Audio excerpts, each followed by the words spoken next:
Good morning students. It's a continuation of the previous video. So I think I stopped with this. All altros gladly make gum in giant tanks. So all altros, D-allose and D-altros, the first two things, which you are getting it from D-ribose. Therefore D-ribose structure you write twice and draw an extra line above. Therefore the extra line for the first should contain H on the left, OH on the right.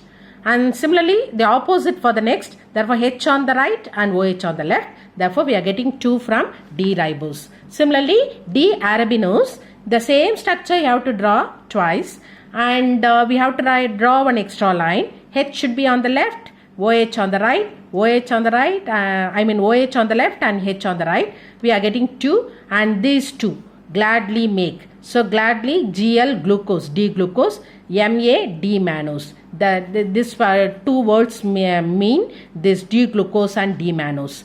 Then you look at this gum in. So gulose and indose, D gulose and D indose, which we are getting it from D xylose. So draw the structure again the same way. Therefore D xylose you draw twice and draw an extra line. H should be on the left and OH on the right. And the opposite should be for the next structure. So OH should be on the left and H should be on the right.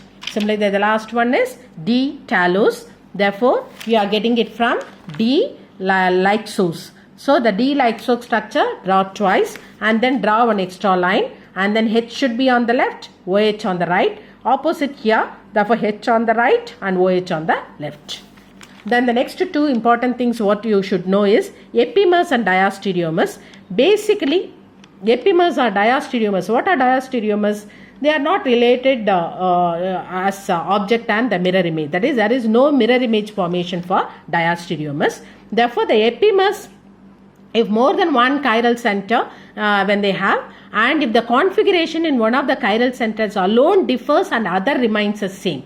Therefore, in many of the chiral centers, only one configuration alone changes and all the others remain the same. Then we call them as epimers. And if they don't form the mirror images, of course, they form diastereomers also. Therefore, R and S configuration. So it is based on that. R and RS configuration is based on the position of OH with respect to the first carbon atom. In deciding the first and the last, how to go it from first to last. So that is based on the priority. So for example, in aldohexoses, if we have CHO and CH2OH, CHO should have the higher priority. Therefore, the numbering should start from CHO. Therefore, this is the first carbon atom.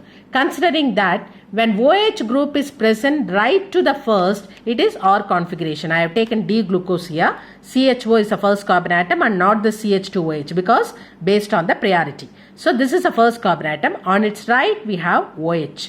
Therefore, right when you have OH, R configuration. When you have OH on the left, we have S configuration. So based on this, I have given R, S. Again OH on the right, therefore R configuration. OH on the right, again R configuration. But when you take the epimer, the D mannose one, then we can see the first alone, you see this OH is on the right of the first, but here is on the left. Therefore, it becomes S.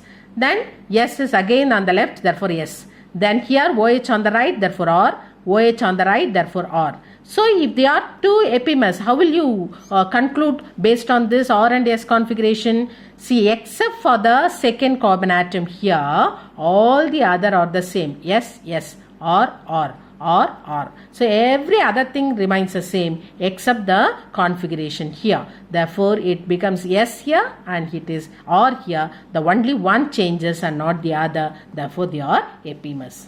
Is that clear, students? Next, we move on to a very important part of carbohydrate, the comparative study. Therefore, structural elucidation of glucose and fructose. So, glucose and fructose, when you see, this is the first one, elemental analysis and molecular